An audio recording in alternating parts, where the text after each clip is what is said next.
Assalamualaikum warahmatullahi wabarakatuh. Kami dari kelompok 8 yang beranggotakan Eka Mailani Salsabila, Eka Sinta Agustina, Ahmad Rifki Maulana, dan Ahmad Tegar Prakoso akan menjelaskan tentang negosiasi, koordinasi, dan komunikasi. Baik, yang pertama yaitu negosiasi. Pengertian negosiasi menurut Hartman, negosiasi dapat berbeda-beda tergantung dari sudut pandang siapa yang terlibat dalam suatu negosiasi. Dalam hal ini ada dua pihak yang berkepentingan dalam bernegosiasi, yaitu pembeli dan penjual. Lebih jelasnya, bahwa negosiasi merupakan suatu proses komunikasi antara dua pihak yang masing-masing mempunyai tujuan dan sudut pandang mereka sendiri, yang berusaha mencapai kesepakatan yang memuaskan kedua belah pihak mengenai masalah yang sama. Proses negosiasi bukanlah proses sesaat yang dapat segera diperoleh hasilnya. Proses negosiasi yang berlangsung dalam sekali episode tampaknya jarang terjadi.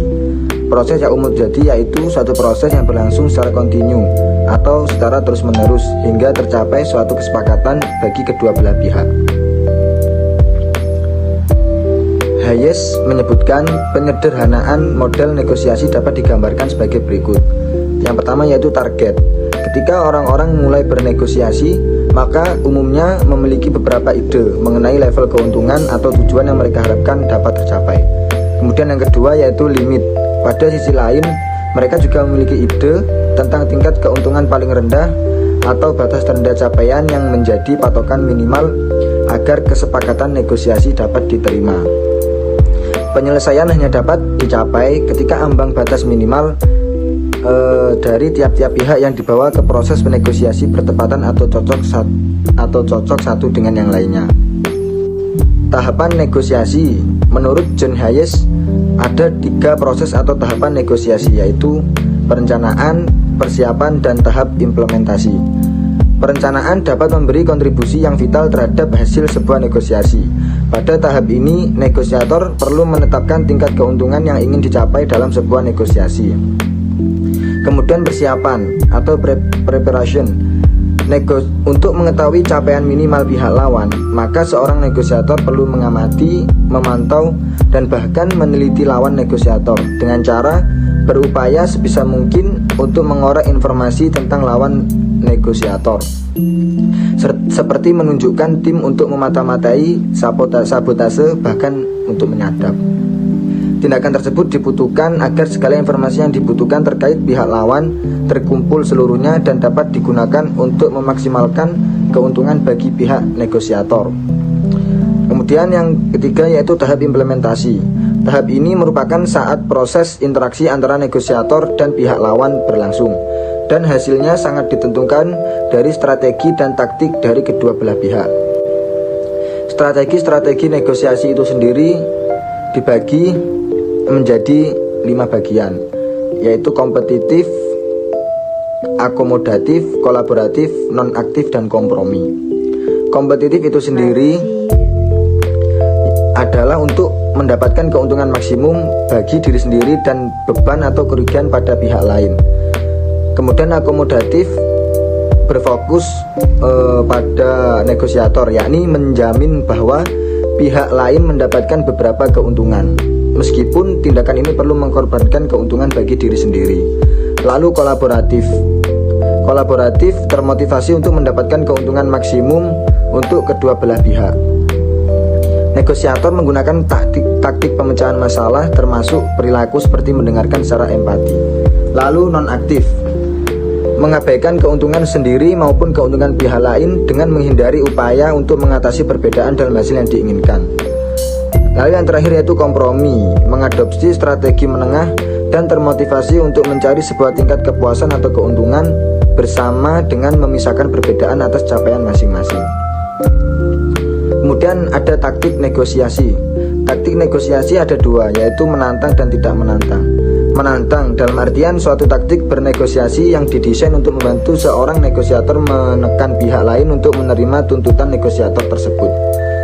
Kemudian tidak menantang. Pada umumnya taktik ini digunakan ketika maksud seorang negosiator adalah untuk mencari sebuah kesepakatan yang saling menguntungkan, atau juga untuk menjamin bahwa persyaratan-persyaratan dari pihak lain terakomodir. Jenis taktik seperti ini juga termasuk mendefinisikan agenda bersama terhadap isu-isu yang dinegosiasikan. Kemudian ada juga perilaku negosiasi dalam bernegosiasi. Menurut Hayes, bentuk-bentuk perilaku dalam bernegosiasi sebagai berikut. Yang pertama, mengirim informasi kepada pihak lain. Kemudian yang kedua, pencarian informasi mengenai lawan. Yang ketiga yaitu argumentasi. Yang keempat, mencari pemenuhan. Yang kelima, menghasilkan ide. Kemudian ada penawaran, kemudian menghasilkan, dan yang terakhir yaitu menerapkan sanksi. Kemudian bab tentang koordinasi akan dilanjutkan oleh kelompok kami, teman kami selanjutnya.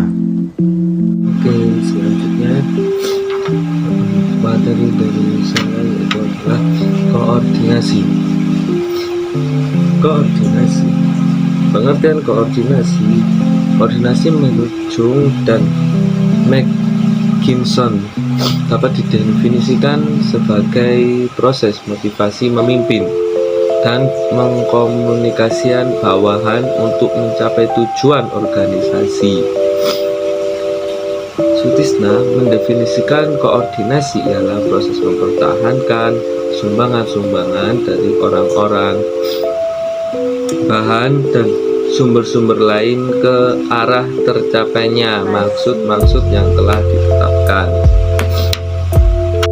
Berdasarkan pendapat di atas bisa disimpulkan bahwa yang dimaksud dengan koordinasi ialah proses mengintegrasikan atau memadukan, mensinkronisasikan, dan menyederhanakan pelaksanaan tugas yang terpisah-pisah secara terus-menerus untuk mencapai tujuan secara efektif dan efisien. Tanpa adanya koordinasi, individu-individu dan bagian-bagian akan tidak dapat melihat peran mereka dalam suatu organisasi. Yang kedua yaitu adalah karakter koordinasi. Karakter koordinasi yang efektif dibagi menjadi 10 bagian. Yang pertama adalah tujuan berkoordinasi tercapai dengan memuaskan semua pihak terkait. Yang kedua, koordinator sangat proaktif dan stakeholders kooperatif. Yang ketiga, tidak ada yang mementingkan diri sendiri atau kelompoknya. Yang keempat, tidak terjadi tumpang tindih tugas. Yang kelima, komitmen semua pihak tinggi. Yang keenam, informasi keputusan mengalir cepat ke semua pihak yang ada dalam sistem jaringan koordinasi. Yang ketujuh, tidak merugikan pihak-pihak yang berkoordinasi. Yang kedelapan, pelaksanaan tepat waktu ke tepat waktu. Yang kesembilan, semua masalah terpecahkan. Yang ke-10 dan yang terakhir yaitu tersedianya laporan tertulis yang lengkap dan rinci oleh masing-masing stakeholder. Dan yang ketiga yaitu syarat-syarat koordinasi. Adapun syarat-syarat khusus umum yang ada dalam koordinasi adalah 1. Sense of cooperation, perusahaan untuk bekerja sama. Ini harus dilihat dari sudut bagian per bagian bidang pekerjaan, bukan orang per orang. Yang kedua ada rivalry. Dalam perusahaan-perusahaan besar sering diadakan persaingan antara bagian-bagian agar bagian-bagian ini berlomba untuk mencapai kemajuan. Yang ketiga, team spirits, artinya satu sama lain pada setiap bagian saling menghargai. Yang keempat ada esprit de corps, artinya bagian-bagian yang diikut sertakan atau dihargai umumnya akan menambah kegiatan yang bersemangat. Ringkasan kekuatan suatu organisasi juga ditentukan oleh spirit atau semangatnya. Semangat ini ditentukan oleh tujuan dan cara-cara mencapai tujuan itu, dan ini meliputi doktrin. Selain semangat koordinasi, juga harus mempunyai aspek formal, yaitu metode-metode teknik yang ditujukan untuk mencapai sasaran tersebut. Sekian, terima kasih dari saya. Akan dilanjutkan oleh saudari saya. Selanjutnya yang keempat, fungsi koordinasi. Koordinasi adalah mengarahkan kegiatan seluruh unit dengan tujuan memberikan sumbangan yang maksimal untuk tercapainya tujuan tertentu. Kegiatan koordinasi ini sangat perlu dilakukan karena hal ini bertujuan agar terciptanya koperasi yang terkoordinir, harmonis, terarah, terintegrasi, dan tersinkronisasi. Nah, koordinasi ini merupakan langkah-langkah kerja yang sangat ideal di antara mereka yang bekerja di berbagai bagian guna menciptakan hasil yang nyata. Dalam koordinasi ini sangat diperlukan sikap-sikap sebagai berikut: sistem komunikasi yang baik dan umpan balik yang positif. Nah, selanjutnya yakni yang kelima, manfaat koordinasi. Ada 11 manfaat koordinasi. Yang pertama, untuk mewujudkan KISS atau koordinasi, integrasi, sinkronisasi, dan simplifikasi agar tujuan organisasi tercapai secara efektif dan efisien. Yang kedua yakni memecahkan berbagai konflik kepentingan berbagai pihak yang terkait. Yang ketiga, agar manajer pendidikan mampu mengintegrasikan dan mensinkronisasikan pelaksanaan tugas-tugasnya dengan stakeholders pendidikan yang paling bergantung. Nah, semakin besar ketergantungan dari unit-unit tertentu, semakin besar pula kebutuhan akan pengkoordinasian.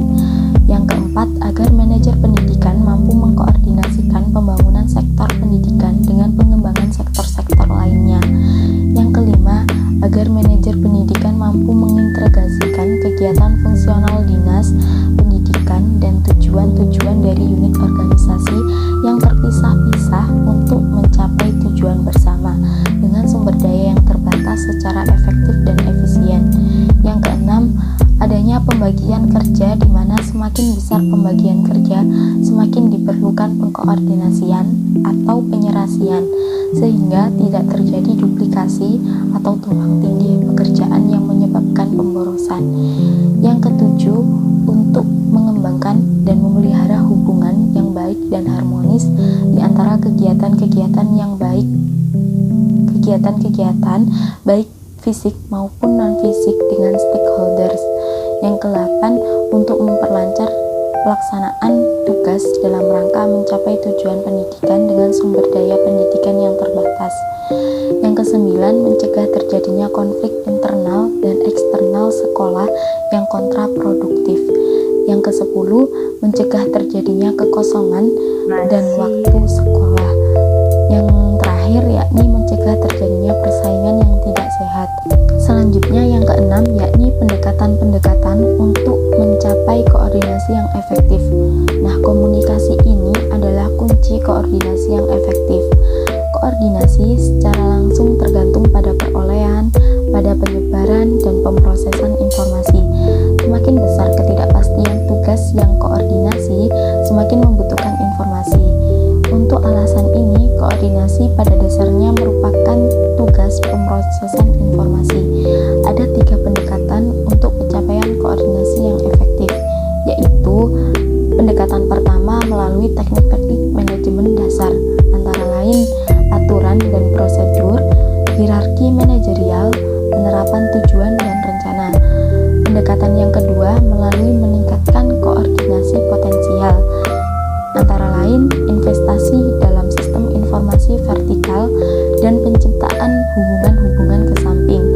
Pendekatan yang ketiga melalui mengurangi kebutuhan akan koordinasi, antara lain penciptaan sumber daya tambahan, dan penciptaan tugas-tugas yang dapat berdiri sendiri. Selanjutnya akan disampaikan oleh rekan saya. Istilah komunikasi berasal dari bahasa Latin communication yang bersumber dari kata komunis yang berarti sama. Sama di sini maksudnya adalah sama makna. Jadi komunikasi dapat terjadi apabila terdapat kesamaan makna mengenai suatu pesan yang disampaikan oleh komunikator dan diterima oleh komunikan. Proses komunikasi sebagai proses yang memungkinkan seseorang menyampaikan rangsangan untuk mengubah perilaku orang lain. Dalam komunikasi yang melibatkan dua orang, komunikasi berlangsung apabila adanya kesamaan makna. Komunikasi mempunyai peranan penting bagi kehidupan manusia. Dari kegiatan keseharian manusia dilakukan dengan berkomunikasi, dimanapun, kapanpun, dan dalam kesadaran atau situasi macam apapun manusia selalu terjebak dengan komunikasi. Dari definisi di atas, menjelaskan bahwa komunikasi merupakan proses penyampaian simbol-simbol baik verbal maupun non-verbal.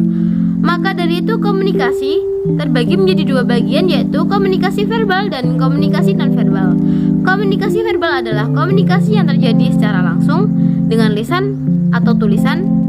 Unsur-unsur komunikasi yang pertama yaitu sumber atau komunikator, yaitu pihak yang berinisiatif atau mempunyai atau kebutuhan untuk berkomunikasi. Yang kedua pesan, yaitu seperangkat simbol verbal atau non-verbal yang mewakili perasaan, nilai, dan gagasan dari komunikator. Yang ketiga saluran, yaitu alat atau wahana yang digunakan komunikator untuk menyampaikan pesannya kepada penerima. Yang keempat penerima, yaitu orang yang menerima pesan dari sumber yang bisa disebut dengan sasaran atau tujuan komunikat. Yang kelima efek, yaitu kejadian pada penerima setelah ia menerima pesan tersebut, meliputi penambahan pengetahuan terhibur, perubahan sikap, perubahan keyakinan, atau perubahan perilaku. Fungsi komunikasi yang pertama informasi, yakni pengumpulan, penyimpanan, pemrosesan, penyebaran berita dan gambar fakta dan pesan opini dan komentar yang memberikan pengaruh terhadap lingkungan serta mengambil dengan tepat. Yang kedua sosialisasi, yakni penyediaan sumber ilmu pengetahuan yang memungkinkan orang bersikap dan bertindak sebagai anggota masyarakat yang efektif dan membuat dia sadar akan fungsi sosialnya. Yang ketiga motivasi, yakni menjelaskan tujuan masyarakat baik jangka pendek maupun jangka panjang, mendorong orang menentukan pilihannya dan keinginannya. Yang keempat perdebatan dan diskusi, yakni menyediakan dan saling menukar fakta yang diperlukan, memungkinkan persetujuan atau menyelesaikan perbedaan pendapat mengenai masalah publik. Yang kelima pendidikan, yakni pengalihan ilmu pengetahuan sehingga mengembangkan intelektual, membentuk watak dan pendidikan keterampilan serta kemahiran yang diperlukan pada semua bidang kehidupan. Yang keenam memajukan kebudayaan, yakni penyebarluasan hasil kebudayaan dan seni dengan maksud melestarikan warisan masa lalu, mengembangkan kebudayaan dengan memperluas horizon seseorang. Yang ketujuh hiburan, yakni penyebarluasan simbol, sinyal, suara, dan citra dari drama tari, kesenian, kesusastraan, komedi, olahraga, dan lain sebagainya untuk kesenangan. Yang terakhir integrasi, yakni menyediakan bagi bangsa, kelompok, dan individu kesempatan untuk memperoleh berbagai pesan yang diperlukan agar mereka dapat saling mengenal dan menghargai kondisi, pandangan, serta keinginan orang lain.